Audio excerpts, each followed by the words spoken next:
ஜென்மம் தாண்டி ஒன்ன தோளில் தாங்கணும்.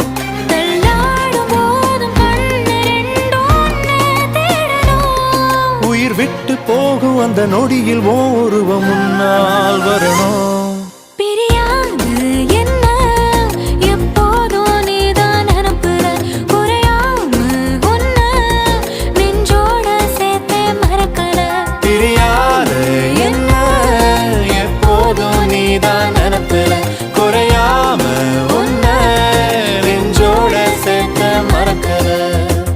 ஏதேதோ ஆசை நெஞ்சில சொல்லத்தான் தெரியல, உன்னால கண்ணு தூங்கல, எதுக்குன்னு புரியல.